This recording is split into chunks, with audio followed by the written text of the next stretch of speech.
अंधविश्वास के खिलाफ तर्क की बात करने वाला नेता। हेलो दोस्तों, आप सभी को जय भीम नमो बुद्धाय। हम आज ऐसे महापुरुष के बारे में बात करने वाले हैं कि जिन्होंने पाखंडवाद के खिलाफ इतनी बात बोले हैं, अपना पूरा जीवन में संघर्ष में पूरा लगा दिए। पाखंडवाद को खत्म करने के लिए अपनी रचनाओं में कितनी किताबें लिखे हैं, कितनी कहानी लिखी पाखंडवाद के खिलाफ में थे। आज हम उन्हीं महापुरुष के बारे में आप सभी को बताने जा रहे हैं। दोस्तों, हमारे साथ लास्ट तक बने रहिए, क्योंकि इसमें जो सीख मिलेगी और आप सभी को वीडियो देखना बहुत ज़रूरी है। आप सभी को जानकारी जानना बहुत ज़रूरी है, क्योंकि हमारे समाज में पाखंडवाद जड़ फैल चुका है। इतनी जड़ें मजबूत है, उसको उखाड़ना नामुमकिन हो गया है। लेकिन हमारे महापुरुष लोग बहुत कोशिश की है, लेकिन अभी भी कुछ जड़ें लगी हुई है। दोस्त, उन्हीं महापुरुष के बारे में हम आपसे बात करेंगे। दोस्तों, एक छोटी सी रिक्वेस्ट है, अगर अभी तक हमारे चैनल को सब्सक्राइब नहीं किए हैं, प्लीज़ चैनल को सब्सक्राइब कर लीजिए और बेल आइकन घंटी को दबा दीजिए, जिससे कि कोई भी वीडियो अपलोड करेंगे तो सबसे पहले आपके पास से नोटिफिकेशन जाएगी और आप सबसे पहले देख पाएंगे। चलिए वीडियो को शुरुआत करते हैं। लगभग 50 साल तक राजनीति में सक्रिय रहे रामस्वरूप वर्मा को राजनीति का कबीर कहा जाता है। किसान परिवार में जन्मे वर्मा ने एक लेखक, समाज सुधारक और चिंतक के रूप में उत्तर भारत पर गहरा असर डाला। एक ऐसे वक्त में जब अंधश्रद्धा का विरोध करने वाले लेखकों नरेंद्र दाभोलकर, गोविंद पानसरे व एम कलबुर्गी आदि को इसके लिए अपनी जान गंवानी पड़ रही है, और बड़ी संख्या में ऐसे संगठनों और लोगों को अतिवादियों की धमकियों और प्रताड़ना का शिकार होना पड़ा है, तो आज से करीब 5-6 दशक पहले इन कुरीतियों के खिलाफ आवाज बुलंद करने वाले रामस्वरूप वर्मा की प्रासंगिकता बढ़ जाती है। उत्तर प्रदेश के कानपुर देहात के गौरीकरण नामक गांव के एक किसान परिवार में 22 अगस्त 1923 को जन्मे रामस्वरूप वर्मा का ध्येय एक ऐसे समाज की संरचना करना था जिसमें हर कोई पूरी मानवीय गरिमा के साथ जीवन जी सके। आचार्य नरेंद्र देव और राम मनोहर लोहिया के करीबी रहे रामस्वरूप वर्मा कई बार विधायक चुने गए थे। वे 1967 में चौधरी चरण सिंह के मुख्यमंत्री रहने के दौरान उत्तर प्रदेश के वित्त मंत्री भी रहे। प्रखर एवं प्रतिबद्ध समाजवादी रामस्वरूप वर्मा आज़ादी के बाद भारतीय राजनीति में उस पीढ़ी के सक्रिय राजनेता थे जिन्होंने विचारधारा और व्यापक जनहितों की राजनीति के लिए अपना सर्वस्व अर्पित कर दिया। 1957 में रामस्वरूप वर्मा सोशलिस्ट पार्टी से भोगनीपुर विधानसभा से उत्तर प्रदेश विधानसभा के सदस्य चुने गए। उस समय उनकी उम्र 34 वर्ष थी।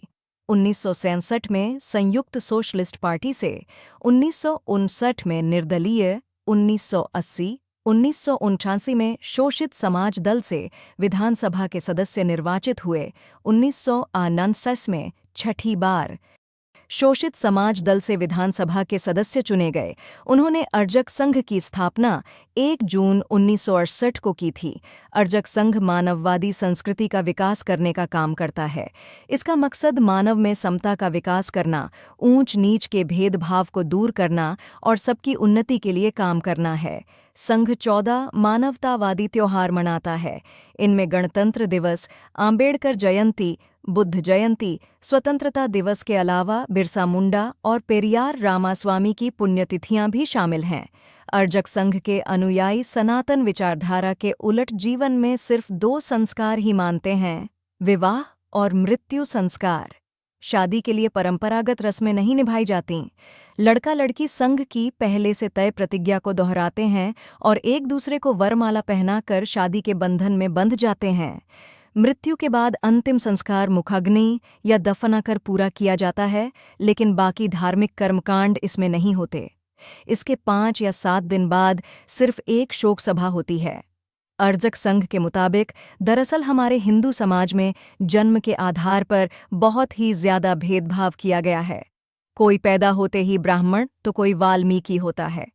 ब्राह्मण समाज धर्म ग्रंथों का सहारा लेकर सदियों से नीची जातियों का दमन करते आए हैं। उनके बारे में भाषाविद राजेंद्र प्रसाद सिंह कहते हैं, रामस्वरूप वर्मा सिर्फ राजनेता नहीं थे, बल्कि एक उच्च कोटि के दार्शनिक, चिंतक और रचनाकार भी थे। उन्होंने कई महत्वपूर्ण पुस्तकों की रचना की है।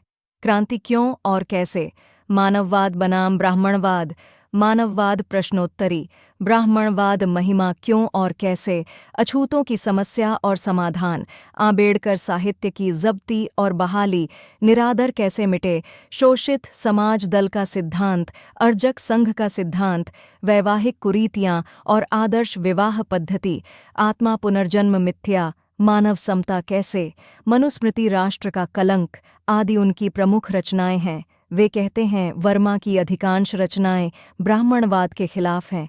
पुनर्जन्म, भाग्यवाद, जात पात, ऊंच नीच का भेदभाव और चमत्कार सभी ब्राह्मणवाद के पंचांग हैं जो जाने अनजाने ईसाई, इस्लामी, बौद्ध आदि मानववादी संस्कृतियों में प्रकारांतर से स्थान पा गए हैं।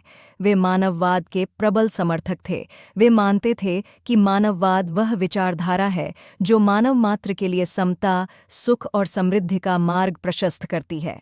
रामस्वरूप ने आंबेडकर की पुस्तक जब्ती के खिलाफ आंदोलन भी किया था। डॉक्टर भगवान स्वरूप कटियार द्वारा संपादित किताब रामस्वरूप वर्मा व्यक्तित्व और विचार में उपेंद्र पथिक लिखते हैं, जब उत्तर प्रदेश सरकार ने डॉ.